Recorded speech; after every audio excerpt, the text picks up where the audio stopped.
com as nossas vidas, com um amor, Senhor, que nós não podemos entender, mas que nós saímos daqui, Senhor, nessa manhã constrangidos com esse amor, Senhor, e que a nossa vida seja melhorada para a glória do Teu santo e precioso nome. Nós oramos agradecidos, Jesus. Amém. Meus amados irmãos, a paz do Senhor e um ótimo dia a todos. Ainda há tempo eu queria apresentar o pastor Jefferson e a irmã Gisele, que estão conosco, estão acompanhando Harley e Andréia. Onde estão? Estão lá atrás. Pastor, se coloca em pé mais um segundo. Nós queremos recebê-los com muito bem-vindo. Que Deus os abençoe em nome de Jesus. Estamos felizes? Amém? Sintam-se em casa, adorem ao Senhor conosco. Amém. Meus irmãos, vamos abrir as nossas Bíblias em Apocalipse. Vamos nos colocar em pé para nós lermos a palavra do Senhor. Apocalipse. Encontraram? Volta uma página, está o livro de Judas, a carta de Judas. Assim fica mais fácil. E os que estão no celular acabaram de se perder. Isso me alegra. Judas. Nós vamos ler o versículo 22 e o versículo de número 23. O Senhor tem falado comigo nesses dias e essa madrugada Ele depositou essa palavra no meu coração, resgatando-os do fogo. Versículo 22 e 23. Diz assim: E apiedai-vos de alguns que estão duvidosos, e salvai alguns arrebatando-os do fogo. Tende deles misericórdia com temor, aborrecendo até a roupa manchada da carne. Na Nova Versão Internacional, que parece que o português fica um pouquinho mais claro para nós, diz assim: procurem ajudar aqueles que contendem contra vocês. Tenham compaixão daqueles que duvidam. Salvem alguns, resgatando-os como se fosse das próprias chamas do inferno. E quanto aos outros, ajudem-nos a encontrar o Senhor, sendo bondosos com eles. Mas tomem cuidado para que vocês mesmos não sejam arrastados para os mesmos pecados deles. Detestem qualquer vestígio do pecado deles, enquanto têm compaixão deles como pecadores. Amém? Podeis assentar. Todos nós sabemos que esse país está passando por momentos muito difíceis. Nós ligamos a televisão, olhamos nas capas dos jornais, e nós vemos que estamos enfrentando um período de furacões, um período de enchentes em muitos lugares, um incêndio tremendo na Califórnia. Estamos passando em meio a atentados, e a nação inteira está em alerta. E a verdade é que esses problemas estão ocupando a mente de todos os governantes. Uma preocupação que o governador da Flórida está tendo é com relação ao furacão que passou em Porto Rico, e só essa semana e a semana passada nós já temos mais 27 mil habitantes na Flórida, porque as pessoas evacuaram Porto Rico e se mudaram para a Flórida. Os governantes não devem estar dormindo diante das preocupações que eles estão tendo que enfrentar. Entre todas essas coisas, duas notícias me chamaram demais a atenção essa semana. E quando eu cheguei na minha casa à noite, me chamou mais a atenção ainda, porque a Kátia tinha deixado uma Bíblia em cima da cama com um texto para mim ler. E, na verdade, não era um texto, mas era a carta inteira de Judas. E no meu coração eu sentia a confirmação daquilo que Deus estava falando comigo durante o dia. A primeira notícia foi que um menino salvou a vida do seu pai enquanto o seu carro estava em chamas. Esse homem estava tão desligado, desapercebido, enquanto fazia uma ligação, que ele não notou que o carro havia pegado fogo. E no seu driveway ele estava praticamente sendo frito, sendo assado. Quando o seu filho notou e chegou correndo e, batendo no vidro do carro, despertou para aquilo que estava acontecendo, e quando o pai sai do carro, há uma explosão no carro, e esse carro é completamente incinerado. Esse menino salvou o pai enquanto o pai estava desapercebido. Eu vejo que Deus age de formas tremendas. Nós podemos ver uma notícia dessa e simplesmente achar que foi algo que aconteceu. Mas eu consigo ver que o nome de Deus tem que ser exaltado, porque aquele menino não precisava estar do lado de fora. As nossas crianças normalmente brincam dentro de casa. A segunda notícia que me chamou a atenção foram de repórteres que decidiram passear no inferno essa semana. E inferno é o nome que eles estão dando para explicar um grande incêndio que está acontecendo na Califórnia. Esses repórteres entraram no seu carro e resolveram passar pelas ruas em meio ao incêndio, mas essa reportagem não passou de 1 minuto, porque rapidamente os pneus do carro começaram a derreter. O calor de dentro do carro foi tanto, eles estavam com o ar-condicionado ligado, e esqueceram que a fumaça também estava vindo para dentro do carro. Então, rapidamente entraram e saíram do inferno. E quando eles saíram do inferno, as suas palavras foram tremendas. Eles tiveram algo tremendo para dizer sobre a situação que eles passaram por 1 minuto. Mas pensem comigo, porque já fazem alguns meses que esse incêndio está ali. Faz algum tempo que estão tentando apagar, estão tentando conter esse incêndio. Muitas vidas já pereceram, ao todo são quase 40, mas existem mais de 190 mil pessoas que foram evacuadas em virtude desse incêndio que está acontecendo. Essa segunda reportagem me chamou a atenção, porque ninguém de sã consciência quer entrar no meio do inferno. Mas as pessoas, por tantas vezes, estão caminhando para lá pensando que estão indo para o céu. Pessoas estão entrando, indo para o inferno e ainda por cima estão dando glória a Deus, aleluia, estão animadas. Mas a verdade é que Deus, pela sua santa palavra, pelo seu amor eterno, pela confirmação dessa palavra que foi dada ao irmão Eduardo nessa manhã, porque Deus quer um relacionamento com o homem, e esse relacionamento, por tantas vezes, se trata de exortação. Deixa eu chamar a tua atenção para que você volte para o caminho. E eu tenho certeza que essa manhã o Senhor vai nos livrar do fogo eterno, e nós vamos poder glorificar o seu santo e precioso nome. Judas, segundo a NVI, nós lemos aqui, ele fala, procurem ajudar aqueles que contendem contra vocês. Existe uma luta muito grande que está acontecendo nesses dias. Uma luta interna e não somente externa. Nós não lutamos contra o mundo, mas nós lutamos dentro da casa, porque às vezes o mundo parece que quer entrar pelas portas, escancarar as portas e dizer, olha, eu estou aqui. E a verdade é que o mundo não tem lugar aqui. Quem tem lugar aqui é o nosso Senhor Jesus Cristo, a sua santidade e a sua supremacia em nossas vidas. Judas escreve uma carta que inicialmente tinha um desejo de falar sobre a salvação, mas ele sente uma necessidade dada pelo Espírito Santo, e os orienta e venha nos orientar a lutar pela imutável fé que uma vez havia sido dada. E nós devemos lutar para essa fé, nós devemos lutar para manter essa fé viva.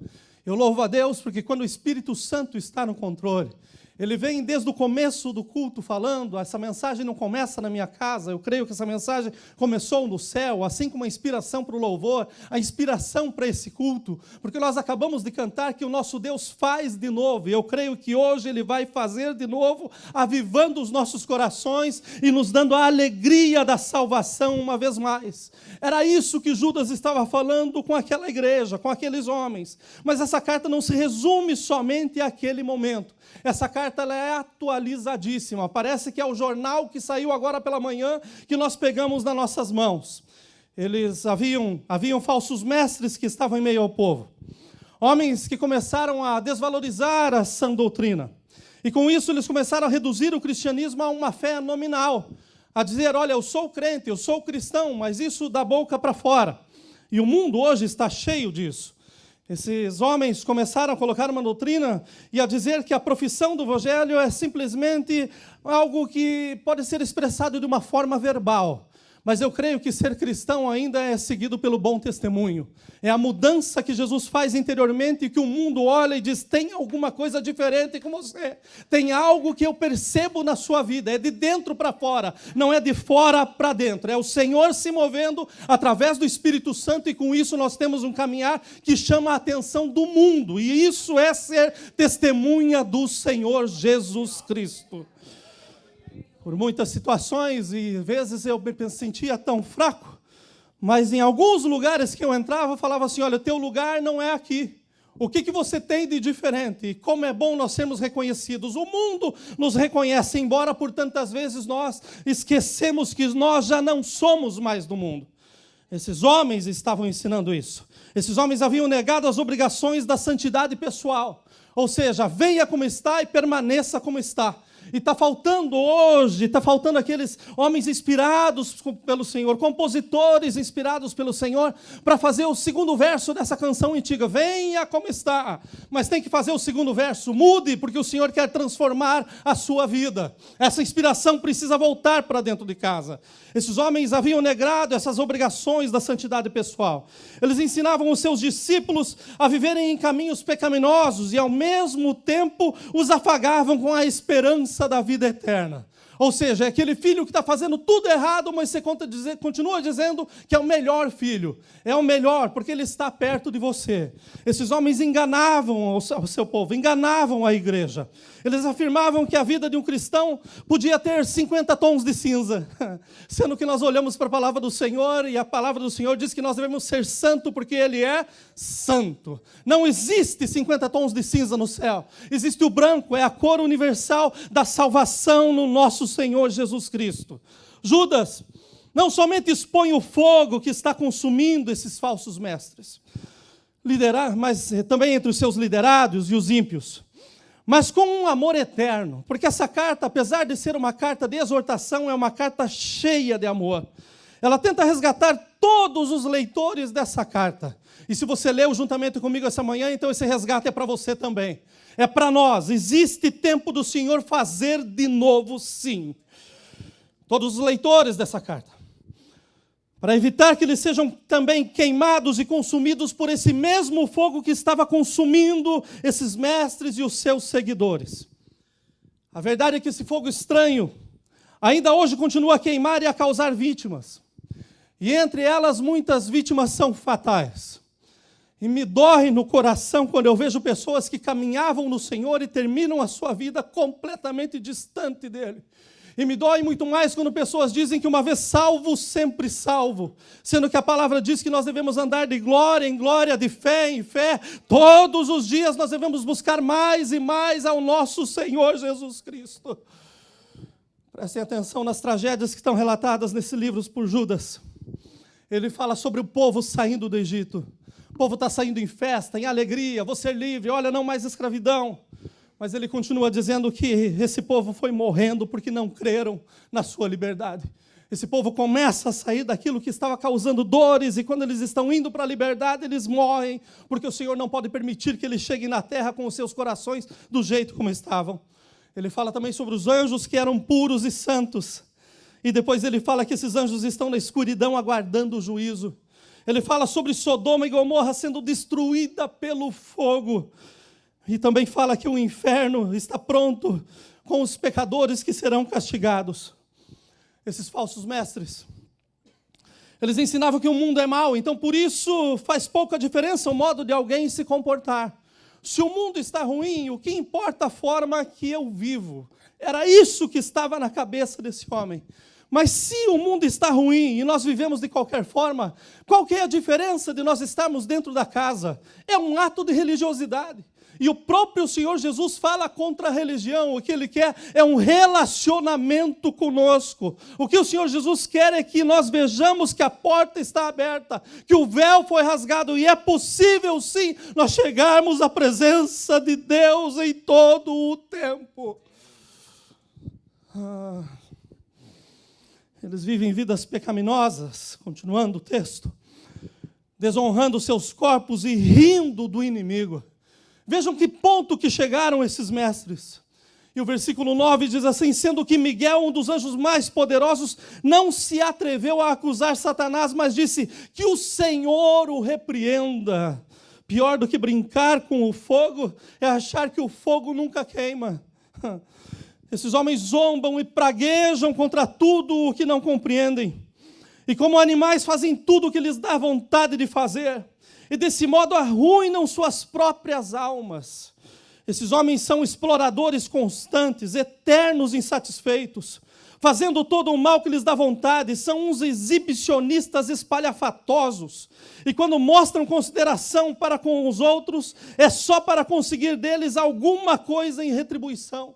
O versículo 17, queridos amigos, lembrem-se do que os apóstolos do nosso Senhor Jesus Cristo lhes disseram, que nos últimos dias viriam esses escarnecedores. Alguém aqui tem dúvida que nós estamos nos últimos dias? O que mais que precisa acontecer para que a igreja do Senhor desperte e saiba, Jesus Cristo está às portas para levar um povo remido, a igreja preparada, ataviada, é a hora da igreja estar em pé e não brincando com o pecado. Nos últimos dias viriam esses escarnecedores, cujo único propósito na vida é deleitar-se em todas as formas de maldade que se possam imaginar. Eles provocam discussões, eles amam as coisas pecaminosas do mundo, eles não têm o Espírito Santo morando neles. Estamos longe dessa verdade. Estamos longe dessa carta, ou parece que o jornal foi aberto para nós agora de manhã. E está sendo contada a história de cristãos, de homens que têm uma sigla, mas que ainda não entenderam que precisam ter uma marca no seu coração, o selo do Espírito Santo na sua vida. Ou seja, Judas estava vendo tudo isso e estava vendo a exposição desses homens. E o homem se expôs. E Judas usou essa oportunidade para esclarecer a grande oportunidade que os fiéis tinham. A oportunidade de amar incondicionalmente e sarar feridas em nome de Jesus. Por pior que esteja o mundo, a igreja tem que seguir de pé. Por pior que as coisas estejam, essa é a oportunidade que nós temos de dizer que Jesus Cristo é o único caminho. Jesus Cristo é a vida. Jesus Cristo é a porta, sim, para o céu, e é tempo de entrar nele, porque esse mundo está indo de mal a pior. Versículo 20. Mas vocês, queridos amigos, devem edificar as suas vidas cada vez mais firmemente sobre o alicerce da nossa santa fé e aprender a orar no poder e na força do Espírito Santo. Fiquem sempre dentro dos limites onde o amor de Deus possa chegar até vocês e abençoá-los. Esperem pacientemente pela vida eterna, que o nosso Senhor Jesus Cristo lhes dará na sua misericórdia. A igreja do Senhor tem que regozijar nesse texto, porque é real o que Ele nos prometeu. Uma das muitas atrações que tem em Orlando é o prédio dedicado ao livro Guinness. Os recordes de todas as categorias estão ali. E na última e única visita que eu fiz a esse lugar, teve uma categoria que me chamou muita atenção. A categoria humana. E ali eu perdi uma boa parte do meu tempo, ou melhor, gastei uma boa parte do meu tempo. Porque tem coisas que são interessantes. Dentro da categoria humana, tem assuntos que são naturais e tem assuntos que são absurdos. Dos assuntos naturais, teve 3 que me chamaram a atenção e eu até anotei na hora. Tem um homem chamado Arambe Ashok, da Índia, que é a pessoa que mais tem dedos no mundo. Ele tem 12 nas mãos e 14 nos pés. É algo natural, porque foi Deus que o fez assim. Tem uma mulher que, aqui dos Estados Unidos, o nome dela é Fran Capo. É a mulher que fala mais rápido. Ela fala 603,32 palavras em 54 segundos. Durma com um barulho desse. E eu estava escrevendo o sermão, eu estava pensando, vou pedir perdão para a Kátia e para a Eibra. Elas não falam nada. Mas tem uma outra mulher também que é o Guinness da categoria humana na área natural. É a dona Carol Horlock, da Inglaterra. Ela conseguiu ter 12 bebês em 13 anos.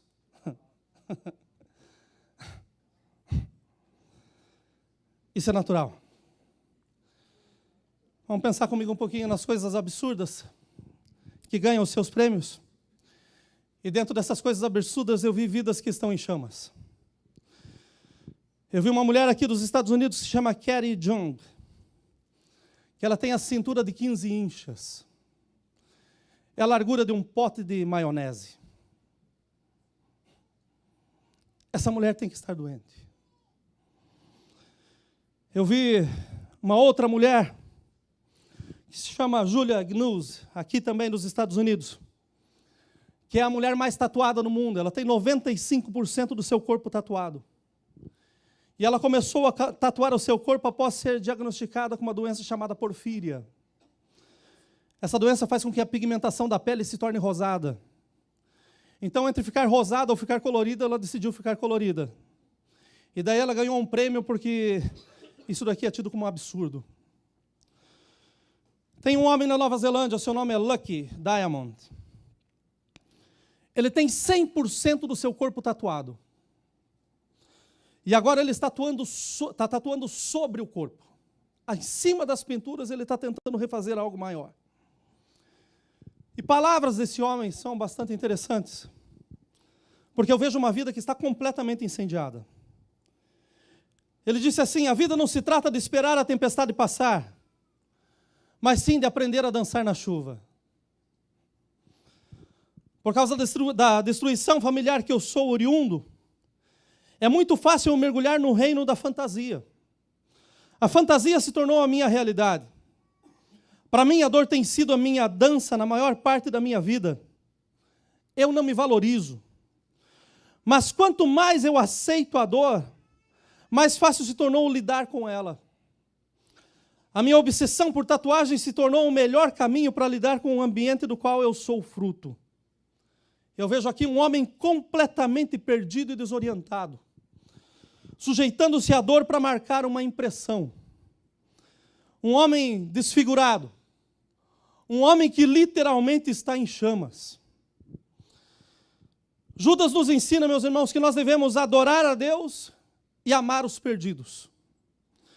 E como é fácil nós amarmos os perdidos quando estão mais perdidos ainda, longe de nós.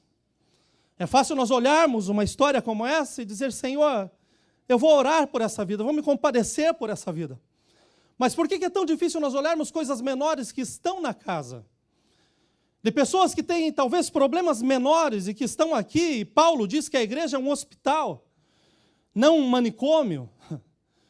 E dentro do hospital nós temos diferentes estágios de cura, de tratamento, nós temos processos completamente diferentes.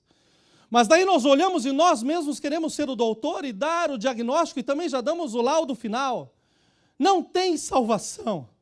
Então nós nos compadecemos dos que estão longe, mas nós esquecemos que precisamos lutar por aqueles que estão perto. Nós precisamos aprender a amar aqueles que estão sentados do nosso lado.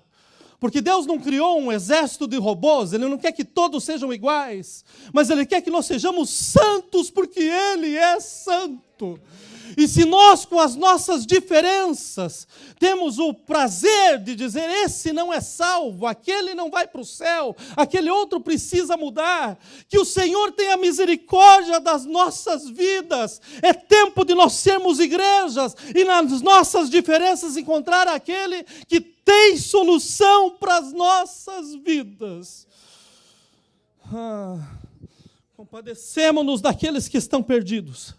Amamos aqueles que estão longe. Cesta básica para a África, vamos tratar dos irmãos em Bangladesh, vamos fazer tudo o que os outros precisam. Enquanto dentro da casa, por tantas vezes, tem alguém que simplesmente precisa de um abraço, de um aperto de mão, talvez de um telefonema. Então nós nos compadecemos dos de longe e esquecemos que nós devemos ser primeiro fiéis aos nossos amigos na fé, aqueles que estão dentro da nossa família espiritual, aqueles que estão perto. Eu chego à conclusão que os primeiros perdidos que nós devemos amar estão aqui, dentro da nossa casa. Os primeiros que precisam ser amados. Os primeiros que precisam ser muito bem cuidados. Nós cuidamos primeiro da nossa família para depois pensarmos em ajudar a família do vizinho. Então eu creio que chegou o tratamento para nós, como igreja do Senhor, para que o mundo possa receber a cura, e a cura tem nome, é Jesus Cristo. Quase todos os dias vem à minha mente o nascimento da minha filha, o nascimento da Ebra. Eu creio que aqueles que são pais podem lembrar, embora os filhos tenham 30, 40 anos, eu tenho certeza que conseguem se lembrar do primeiro contato que tiveram com os seus filhos. Eu lembro que a Ebra nasceu e quando estavam limpando ela, a minha preocupação maior foi com a Kátia para saber se ela estava bem. E depois, então, eu fui cuidar da Ebra. E tive o privilégio de dar o primeiro banho, de trocar a primeira fralda, isso depois de ter cortado o cordão umbilical. Mas eu louvei a Deus porque a Ebra veio com saúde, a Ebra veio perfeita, a Ebra veio linda. A Ebra veio muito mais do que aquilo que nós merecíamos, mas foi o nosso Deus que a formou do jeito que ela é. Mas tem algo que passa todos os dias na minha cabeça. É porque por mais que eu esteja pendente, que nós estejamos pendentes dela como filha, eu não posso garantir os planos dela para o futuro. Eu não tenho como saber o que vai acontecer e evitar as dores que talvez ela tenha que passar. Eu não tenho, embora eu queira. Embora eu quisesse estar 24 horas por dia com uma câmera na sala de aula dela para saber o que está acontecendo. Embora eu quisesse estar lá perto, mas eu não consigo, então eu confio no Senhor e peço, Senhor, estende as tuas mãos sobre a Ebra, cuida dela, guarda a sua mente, prepara seu coração, trata dela da forma como eu não posso. Mas a verdade é que ela terá as experiências e terá os seus conflitos também. Eu não sei se ela vai chegar à sua juventude, porque eu estou esperando Jesus para hoje. Mas pode ser que ela chegue, então talvez eu vá ter que consolar ela, porque talvez um filho do Jonadab, do pastor Jona, vai quebrar o coraçãozinho dela. E daí talvez eu tenha que quebrar o coraçãozinho dele também. Eu não tenho como evitar. Nós não temos como saber. Ela vai passar por experiência, sem dúvida vai passar por conflitos dela. Existem lugares que é onde nós, como pais, não podemos evitar, nós não conseguimos chegar. Mas independente de qualquer coisa que aconteça, algo não vai mudar, porque ela vai morrer sendo a minha filha. Os meus olhos vão estar em cima dela, pendentes o tempo todo. Esses últimos dias no Brasil, teve uma hora que eu cheguei para minha mãe e falei, mãe, menos, pelo amor de Deus, eu estou com 50, para de me chamar de filhinho. Para de querer me pegar no colo, mãe. Mas eu entendo o olhar dela para mim, assim como eu vejo a minha filha que continua sendo uma criança. Assim como os filhos de todos continuam sendo pequenos. E por mais que façam, sempre vai continuar sendo filho. Não importa aquilo que você fez, você sempre vai ter um pai que te ama, mas ele quer te pôr em pé, ele quer tratar as tuas feridas, ele quer restaurar a sua vida, para que o nome dele seja glorificado. Aleluia! Da mesma forma que a Ebra nasceu um dia, todos nós que um dia levantamos as nossas mãos e publicamente confessamos o nome de Jesus, não dissemos, olha, eu quero mudar de religião. Não, nós aceitamos que Jesus é o Filho de Deus. Nós levantamos as nossas mãos e dissemos, eu quero esse Jesus, eu reconheço esse Jesus. E quando nós reconhecemos esse Jesus, nós nascemos no mundo espiritual. Nós somos feitos filhos de Deus, co-herdeiros com Cristo. Pensem nisso. Que um dia o mundo não te valorizava, mas você fez uma festa lá no céu. A Bíblia fala isso, que quando nós o aceitamos, a festa no céu. Um dia você fez festa no céu. Um dia a sua decisão fez com que houvesse uma alegria no céu tão grande. Porque alguém que estava morto nasceu, e nasceu sem ter nada na sua vida, nenhuma mancha na sua vida. Houve uma festa no céu no dia do seu nascimento no mundo espiritual. Você nasceu perfeito, aleluia, independente da sua aparência física. Não existiam manchas na sua pele. O seu coração, pés, mãos, olhos, nariz, ouvidos, boca, estavam puros nesse momento.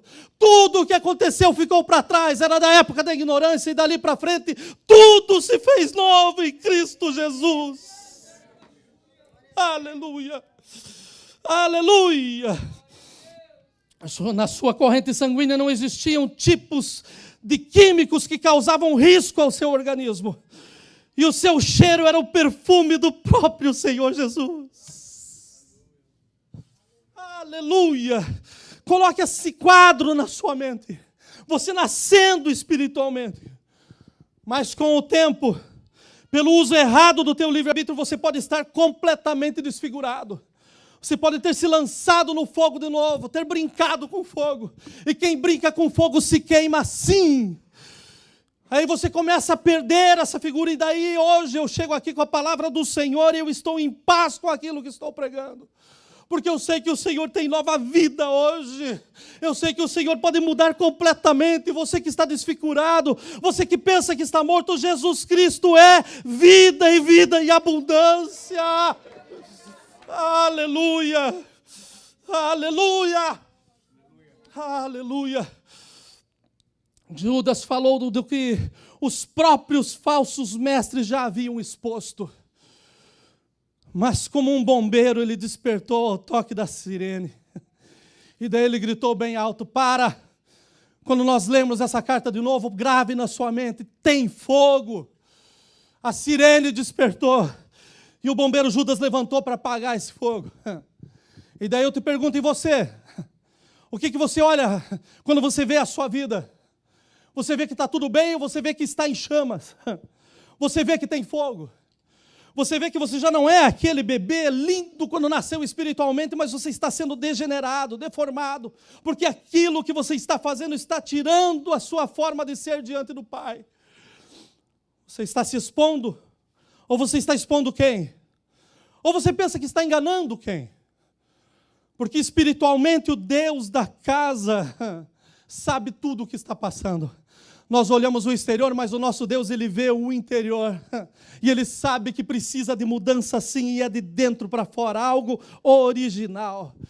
Não adianta nós nos tratarmos como crentes e andarmos e sermos reconhecidos como povo da Bíblia, sendo que na nossa vida nós não somos o povo que nem lê a Bíblia, que nem sabe o que é a Bíblia, que vai chegar no céu, vai ter que pedir informação para saber quem que é Deus, quem que é Jesus.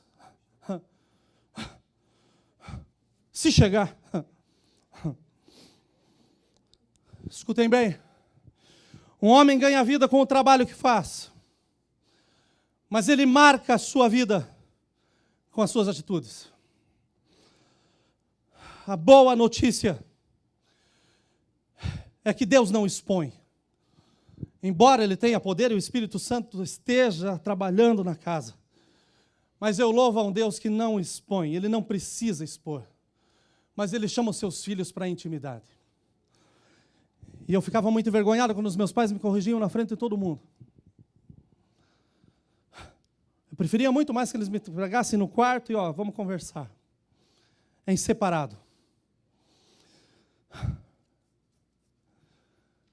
Deus não vai expor o teu pecado, mas você não consegue esconder o teu pecado. Se você lembrar bem, o rei Saul ficou cansado de ficar esperando Samuel para fazer o sacrifício que ele mesmo foi lá e fez. E quando chega Samuel, Samuel pergunta: o que está acontecendo? Nada. Mas atrás dele o rebanho estava vindo. E os animais começam a mugir, os carneiros começam a fazer o seu barulho. Ele falou: você não fez nada, e o que eu estou escutando aí? Sendo que Deus mandou acabar com tudo. E você achou melhor trazer uma parte junto com você. O nosso Deus conhece as nossas vidas, meus irmãos. Aquilo que para nós é novidade, para o nosso Deus já é história. A boa notícia é esta: Deus não expõe. Ele chama os seus filhos para a intimidade. Eu creio que todos nós estamos em família hoje. Mesmo o pastor que está nos visitando lá de São Paulo faz parte da nossa família espiritual. Mesmo os irmãos que estão aqui nos acompanhando, que chegaram de Seattle, também são a nossa família espiritual. E eu amo porque no céu não vai haver barreiras, meus irmãos. Assembleia de Deus não vai ficar na esquerda, Batista na direita, não. Nós vamos ser um povo só, glorificando o nome do Senhor e dizendo: Santo, Santo, Santo, Santo, Santo é o Senhor dos exércitos. Vai ser um coro maravilhoso. Então nós estamos na sala com o Pai, e Ele está falando conosco nessa manhã. Nesta intimidade, Deus te diz nessa manhã: nós somos chamados para louvor e glória do nosso Deus. E louvor não se resume em 25 minutos de um ato litúrgico, mas é uma constância em nossas vidas. Louvor é a maneira como eu vivo. Louvor é as pessoas olharem e saberem: tem algo diferente. E a diferença é que nós estamos na terra sim, mas estamos ligados no céu para glorificar o nome do Senhor. Louvor não é apenas o resultado conjunto de mãos erguidas no santuário, mas sim de vidas que foram erguidas, que amando testemunham que Jesus está vivo. E a glória decorre da salvação dos perdidos. Nessa intimidade, Deus também diz: você não está me adorando e tampouco amando os perdidos. Quando você pensa que o céu tem 50 tons de cinzas, você fica dessa forma. De manhã você quer estar no branco, com a santidade, à noite você está no negro, porque é a tua vida. E daí a mistura disso daí dá um cinza. No céu não entra pecado. O céu é um lugar onde a santidade de Deus vai tomar todos os lados. Então é melhor que a gente abandone os pecados agora e que nós nos unamos ao Senhor e busquemos ser santos, porque Ele é santo. Aleluia. Quando pelo seu testemunho o mundo não pode dizer: olha, nós iremos com este povo porque Deus está no meio deles. Quando o nosso testemunho não traz diferença para o mundo, a não ser escândalo, isso não é levar glória ao nome do nosso Deus. Nós somos chamados, meus irmãos, para ser diferentes e não estranhos. E estranho a gente vê lá no Haiti, porque as pessoas que participam do culto de manhã, terminam o culto, vão para o outro lado da rua e vão nas suas reuniões de voduísmo.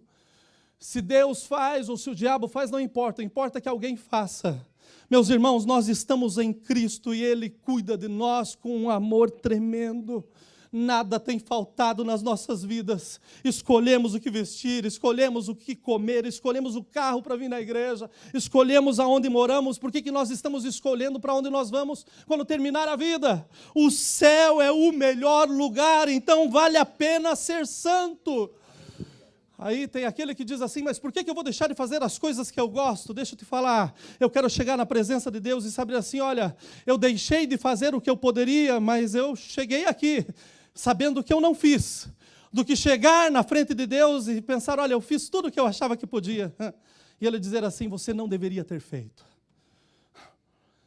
É melhor nós mudarmos agora, enquanto tem tempo.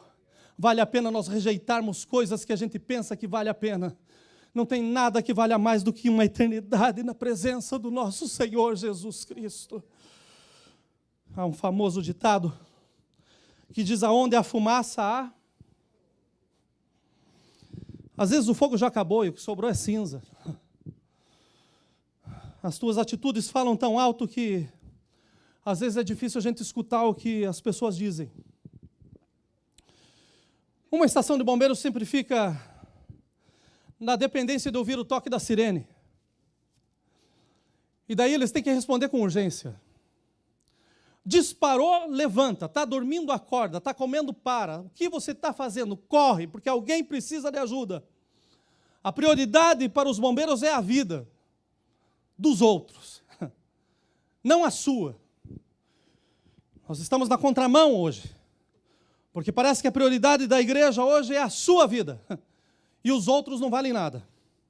O que importa é aquilo que eu penso que realmente é importante. Então isso eu vou viver.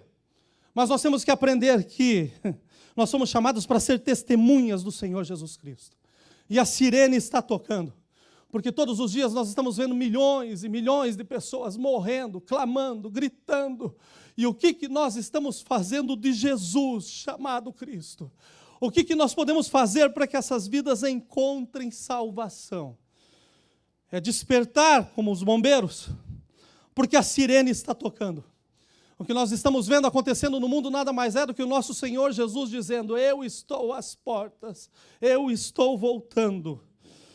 Os bombeiros levantam e não importa seu estado emocional, não importa se estão sentindo ou não, não importa se estão com vontade ou não, mas disparou a sirene, eles têm que pular. E daí eles têm que nadar em águas bravas. Eles precisam explorar profundezas, às vezes, que são escuras e que ninguém quer entrar, mas eles têm que entrar.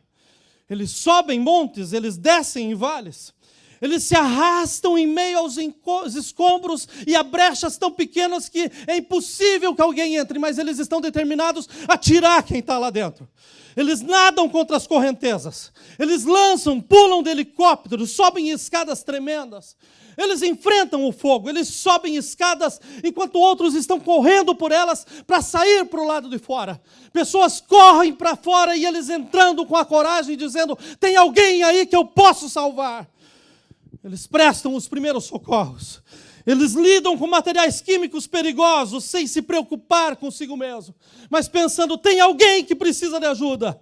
Eles reduzem os riscos, eles atendem e eles gerenciam desastres naturais. Tudo isso porque estão pendentes de uma sirene que os alerta, não do perigo, mas da necessidade de ajudar alguém. Disparou a sirene, eu tenho que pular, eu tenho que fazer alguma coisa. Existe uma sirene que no mundo espiritual tem tocado esses dias. Tenho falado com homens e mulheres do Senhor que estão abatidos com a situação da igreja, que estão preocupados com o que está acontecendo. Pessoas que estão praticamente dormindo no meio da casa, dormindo nas suas casas e pensando que estão indo para o céu. Meus irmãos, é tempo de despertar do sono. O Senhor está despertando, existe uma sirene que toca de manhã, de tarde, de noite, de madrugada. Quando menos espera, essa sirene toca e diz, levanta, ore, busque, porque é tempo de salvar alguns que estão perdidos. Aleluia! A sirene do céu tem tocado, e Deus tem mandado o melhor para te salvar. Porque hoje, quem precisa de salvação é você. Você que pensa que pode viver uma vida dúbia, andando na borda, dizendo, olha, de manhã eu estou na igreja, à noite só Deus sabe. No domingo eu pulo, na segunda eu me arrasto. Você que fica pensando que pode brincar, que dá tempo de ficar brincando com a salvação. Não existe mais tempo. A sirene do céu tem tocado e Deus está mandando o melhor para te salvar. Jesus está aqui hoje. Jesus está aqui hoje. Ele veio como um bombeiro para te arrebatar do fogo. A Bíblia diz que os anjos do Senhor acampam-se ao redor dos que o temem e os livram. Mas a tua situação não é serviço para anjos mais. Você precisa de Jesus. E nessa missão especial na sua vida, os anjos tentam achar o caminho do teu enfraquecido coração, mas Jesus te diz, eu sou o caminho. Aleluia. Os anjos dizem, há uma barreira profunda de culpa, de acusação. Eles pensam que é intransponível. Mas ele mesmo diz, isto é mentira, porque eu sou a verdade. E conhecereis a verdade, e a verdade vos libertará. A libertação que você precisa se chama Jesus. E Ele está aqui para te salvar hoje. Os anjos dizem, olha, nós chegamos, mas ele já estava morto. Mas então ele finalmente diz, eu sou a vida. Aleluia. E aquele que crer no Filho de Deus, ainda que esteja morto, viverá. Aleluia. Hoje é dia de festa no céu, porque chegou salvação para a sua vida. Aleluia! Ele mesmo veio para te tirar do fogo. O fogo da incredulidade, o fogo da insegurança, o fogo da injustiça, o fogo da rejeição, o fogo da baixa autoestima, o fogo da inferioridade, o fogo do medo, o fogo da solidão, o fogo da indiferença familiar, o fogo do abuso, o fogo da rejeição, o fogo do vício, o fogo do abandono, o fogo do engano e do pecado. E Ele só veio te salvar porque Ele te ama. Aleluia! Aleluia! Antes do fogo para o sacrifício, era necessário que as cinzas fossem tiradas. Antes que se coloque um fogo novo, é necessário que as cinzas sejam tiradas. Aleluia! E se não tirarem as cinzas, vocês não podem adorar e amar os perdidos antes que haja uma limpeza em vocês mesmos. É impossível que a gente tente dar cura quando nós precisamos ser curados. É impossível nós tentarmos salvar quando nós precisamos de salvação. O Senhor está aqui hoje para remover a cinza da teologia da administração do pecado. Eu peco na segunda e espero até o domingo para pedir perdão de novo.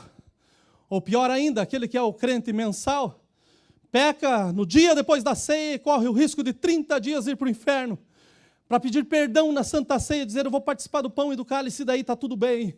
Sendo que a Bíblia é muito clara quando ela diz, olha, confessai os vossos pecados, e confissão só vem à base de arrependimento, e sem arrependimento não há perdão. Então se você não se arrepende para pedir perdão, a verdade é que você está administrando o teu pecado, e olha, o inferno está cheio de administradores do pecado, mas o céu está cheio daqueles que se arrependeram e disseram, Senhor, eu necessito, eu dependo da tua misericórdia, a tua misericórdia pode me colocar em pé uma vez mais. O Senhor tem que tirar a cinza do tudo me é lícito. Quando se esquecem da continuação do versículo que diz que nem tudo me convém. E muito menos sabem do que se trata esse texto, porque não se trata com relação a você dizer se vai na balada ou se vem da balada. A verdade fala sobre a questão do pecado na área sexual. Você precisa ser limpo da cinza, daquele evangelho que é donuts. Muita gordura e açúcar, mas não tem nenhuma substância ou valor nutritivo. Você só engorda. É aquele pai que só dá açúcar para o filho.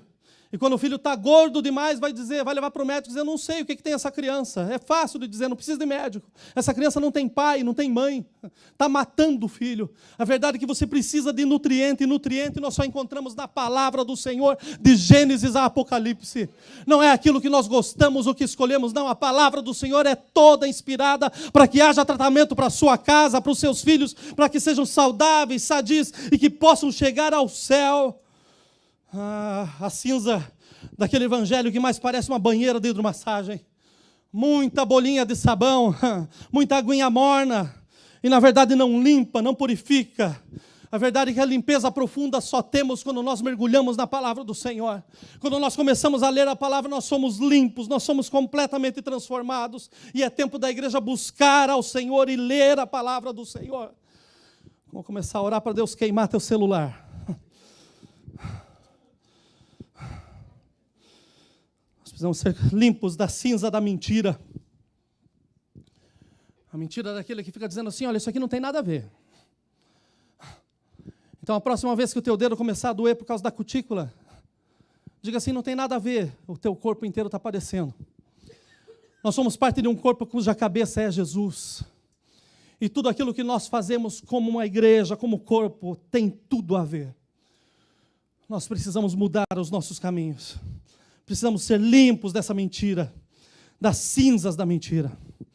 Precisamos ser limpos das cinzas da autossuficiência. Daquelas pessoas que pensam que por si mesmos já galgaram o céu ou podem chegar ao céu. Nós precisamos de Jesus o tempo todo.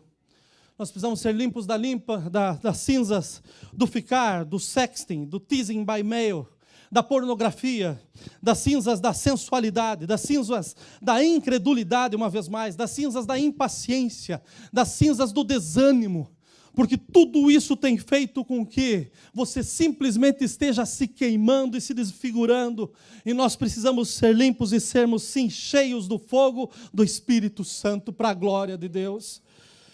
Lucas, no capítulo 8, a partir do versículo 26, é um texto bastante conhecido, não precisa abrir, eu já estou terminando. Mas fala sobre a história de um endemoniado gadareno. Um homem completamente desregrado. Um homem que há muito tempo já estava aprisionado pelo inimigo. Um homem que, sem dúvida nenhuma, não foi tomado pela possessão de uma vez só. E todos nós entendemos que existem pelo menos 2 estágios antes para que se chegue à possessão. Existe a depressão, existe a opressão e então sim a possessão. E é um processo que dura um período de tempo. Esse homem chegou ao ponto de ser possesso, de andar nu pelas ruas, de ser por tantas vezes cativo, a quebrar os grilhões, de se sentir bem quando dormia somente no cemitério. Mas a história dele, graças a Deus, não termina aqui. Porque senão seria mais um que teria sido queimado pelas chamas e teria sido levado eternamente para o inferno. Mas eu louvo a Deus porque essa história termina com um encontro com o nosso Senhor Jesus Cristo. E quando Jesus chega libertação. E hoje eu não tenho dúvida que o Senhor nos deu essa palavra para que haja libertação. Libertação daquilo que nós pensamos por tantas vezes ser importante. Vamos deixar o importante, mas vamos ficar com o essencial. O essencial é Jesus Cristo. Todas as coisas passam, mas o nosso Senhor Jesus, Ele é eterno. Para que você se torne um profissional na ciência do fogo, é necessário vocação e dedicação. O curso básico para definir se você é vocacionado para ser um bombeiro, ele dura 16 semanas, só para testar a sua vocação. Ou seja, a verdadeira batalha começa contra as chamas, ela começa muito antes de se ver a fumaça. Você começa a se preparar a ponto de que um dia você possa ser voluntário, então sim, você engaje para ser um bombeiro. Judas, na sua pequena e poderosa carta, mostra que vale a pena batalhar pelo Evangelho, ensinando-nos a ter compromisso. E está faltando compromisso para que nós tenhamos a nossa vida mudada. Compromisso sendo vigilantes. Porque quando nós nos aproximarmos do fogo, nós devemos ter consciência de que nós podemos nos machucar. Judas nos ensina a batalhar contra a heresia, usando a graça como desculpa para comportamentos imorais. Isso é heresia. Eu tudo posso naquele que me fortalece. E tem muita gente que está pecando dizendo isso. Tudo posso naquele que me fortalece. Se você pode tudo, então vença hoje o pecado na sua vida. Diga, Senhor, eu me rendo a Ti. Muda a minha vida por completo. Porque da forma como está, você não pode permanecer. Em terceiro lugar, Judas nos ensina a perseverar. Permanecendo firmes e constantes, esperando a volta de Cristo. Sendo misericordiosos com aqueles que estão confusos e testemunhando aos que estão perdidos. E muitas vezes os confusos e perdidos estão aqui dentro. E o nosso trabalho como igreja é esse, é amar e orientar essas vidas. Trazer essas vidas para perto a ponto de que eles possam ver Jesus em nós. É tempo, meus irmãos, de nós salvarmos em Cristo Jesus para a glória do seu nome. Resumindo tudo aquilo que eu falei, e resumindo o livro de Judas, Judas está falando assim, adorando a Deus e amando os perdidos. Existe uma cobrança muito grande, principalmente daqueles que são religiosos, porque parece que a mudança individual de cada cristão depende do pastor ou do ministério, sendo que a mudança individual ela é baseada num relacionamento com Cristo. O que nós fazemos é mostrar o caminho, mas a decisão de seguir o caminho é sua. E o que Jesus está fazendo hoje é isso, mostrando o caminho uma vez mais. E resta você tomar a decisão de seguir esse caminho. No terremoto do México, alguns dias atrás, me chamou a atenção que uma criança foi salva dos escombros na escola porque ela estava sendo guiada por uma batida no metal. Não tinha como o bombeiro chegar, mas o barulho chegava até onde ela estava. Então ele começa a bater um metal no metal, fazendo com que a criança saísse do lugar que ela estava, em meio aos escombros, encontrasse uma saída, até que ela encontrasse a salvação. A palavra do Senhor é esse metal que está batendo hoje muito forte, dizendo, olha, saia da onde você está e venha para a luz, porque eu tenho vida nova para você. Eu tenho um caminho abundante para você. Então pare de ficar comendo migalhas enquanto tem um banquete sendo preparado. Pare de ficar se rendendo a coisas pequenas, sendo que no céu nós vamos ver coisas que não foram dignas de serem tratadas, explicadas para nós ainda. O céu é um lugar de novidade, de surpresa. O céu é um lugar de santidade. Portanto, sejamos santos, porque Ele é santo. Dentro das notícias que eu vi, e aqui eu termino. Um casal me chamou a atenção. Eles vivem em Santa Rosa, na Califórnia. No domingo passado, eles receberam uma ligação dizendo que era para eles abandonarem a casa. A filha liga e diz assim, pai, mãe, saiam da casa porque o fogo está se aproximando. E eles disseram, não, aqui é um lugar seguro, aqui nunca vai chegar o fogo. Aqui nós estamos bem, não se preocupem. Um dia depois, a mãe abre a janela da casa, a cortina da casa. E quando ela abre a cortina, o que ela vê é um clarão enorme, porque a chama já estava no quintal. A chama estava chegando e começando a tocar na casa. E ela olha para o esposo e diz, olha, nós precisamos sair. Nós precisamos correr para a nossa vida. Ela com 65, ele com 70, entram no seu carro e tentam fugir do inferno. Mas em poucos metros que eles dirigiram, as ruas estavam completamente interditadas, árvores queimadas, tantas coisas que não conseguiram passar. E então eles resolvem voltar para a sua casa, e é na sua casa que eles ficam pensando: o que nós faremos? O doce Espírito Santo está em todos os lugares, meus irmãos. Porque esse homem diz que olha para a casa do vizinho e a casa em chamas, mas ele vê a piscina no fundo do quintal. E ele pega a sua esposa, alguns pertences, eles mostram os pertences, são 2 xícaras que a sua mãe havia deixado para ele. Pega um gato de 17 anos, e tem gente que foge com gato hoje ainda. Mas está na hora de fugir do gato. Esses 2 mergulham nas águas, e o fogo lambendo, queimando tudo.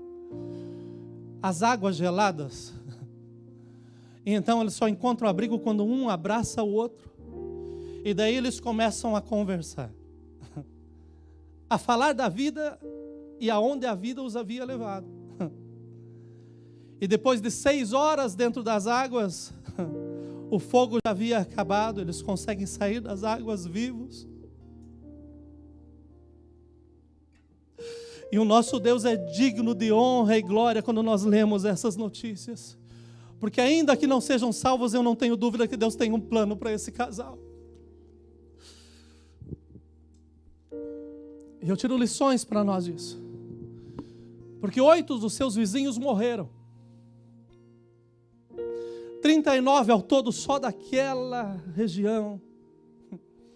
Mas eles estão vivos para contar um testemunho. Foi quando nós mergulhamos que nós encontramos saída. Foi quando nós nos unimos e foi quando nós falamos que nós encontramos saída. A igreja tem que voltar a ser esse lugar onde as pessoas mergulham na palavra. Se você ficar na superfície, vai continuar normal a vida que você está levando. Mas se você mergulhar na palavra, você vai entender que é mais profundo as coisas com o Senhor. Ele tem mais para as nossas vidas. Se nós mergulharmos nessa palavra e entendermos que um ao outro se ajudou e ao seu companheiro disse: olha, esforça-te. Em vez de chamar para a balada, chama para o culto. Em vez de ser abalado e abalar a vida dos outros, chama para fazer uma oração na tua casa. Começa a fazer leitura da palavra. A igreja é longe, olha, a igreja é onde você está. Nós somos a igreja. É tempo de abrir a Bíblia dentro de casa, trazer os filhos para o redor da mesa e dizer: olha, vamos orar, vamos buscar a esse Deus, porque Ele está conosco. Chegou a hora de nós mergulharmos mais profundo, ao invés de irmos profundo. Chegou a hora de nós mergulharmos em Deus e, olha, tirarmos de Deus aquilo que pode nos dar esperança para o próximo dia. Chegou a hora de nós não somente nos abraçarmos, como é bom esse momento de comunhão na igreja, mas chegou a hora de nós comunicarmos com os nossos irmãos. A Bíblia fala: comunicai as vossas faltas, mas comunique com sabedoria. Procure pessoas que sejam certas para te colocar no caminho e não para entrar no caminho que você está. Porque era isso que esses falsos mestres estavam fazendo. Olha, vem comigo que aqui é mais fácil. Esse Jesus que eu tenho, Ele é muito mais tranquilo. Meus irmãos, Jesus é tomar a sua cruz e segui-lo. É tempo de sermos igreja, de mergulharmos profundo, de participarmos, de termos comunhão e de falarmos as nossas dores, mas também de ouvirmos aquilo que o Senhor tem para falar às nossas vidas. Eu termino aqui. Assim como esse casal chegou na hora mais difícil, na hora em que eles tinham que lutar pela vida. O que faz um casal nos seus 70 anos lutar pela vida? O que mais eles esperam da vida? Chegou a hora deles abandonarem aquilo que lhes dava segurança, o conforto, a comodidade. E, infelizmente, parece que no lugar de fogo às vezes tem conforto. Leiam o que Pedro fez depois de ter traído Jesus. Ele foi se sentar na fogueira junto com os inimigos. Ele negou a Jesus ali enquanto estava quente, enquanto estava aquecendo o seu corpo.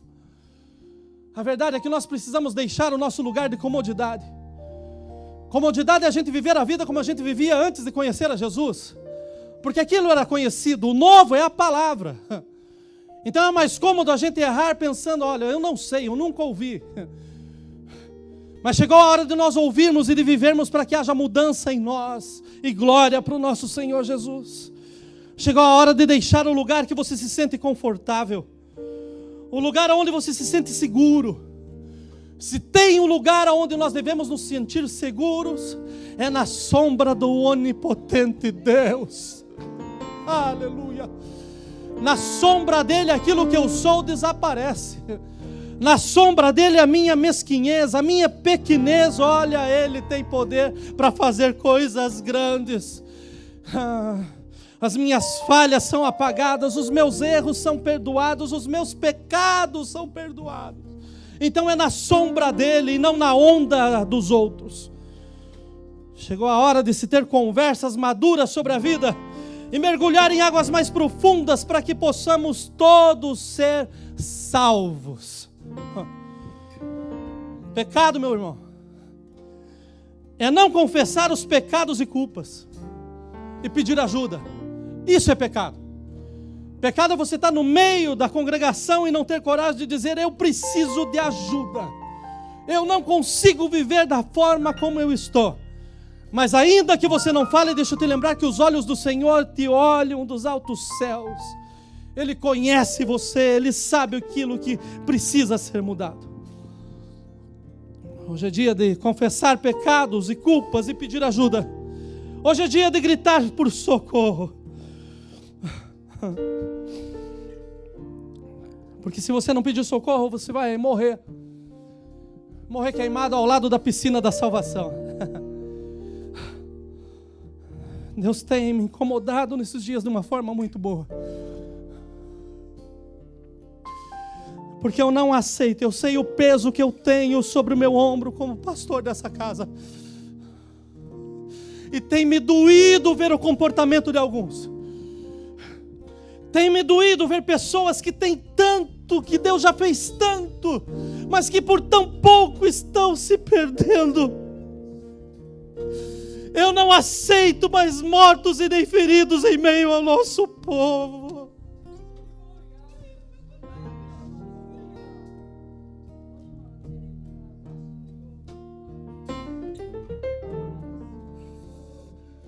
Aleluia. Aleluia. Jesus nos chamou para uma vida abundante. Aleluia. Esse é o verdadeiro chamado do altar. É o Espírito Santo dizer, olha, você quer uma vida nova? Venha. Não espere ser convidado. Aleluia.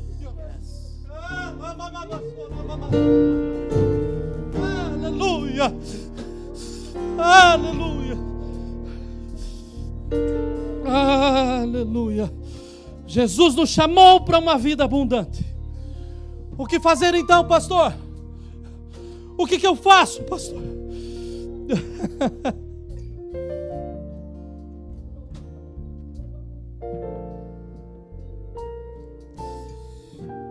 Entrega o teu caminho ao Senhor, confia nele e Ele tudo fará. Mas para que Ele faça tudo é necessário que você entregue. Então hoje, se você quer deixar para trás tudo aquilo que tem te amarrado, que tem te prendido, eu quero te convidar sim a deixar o lugar que você está e correr para o altar, para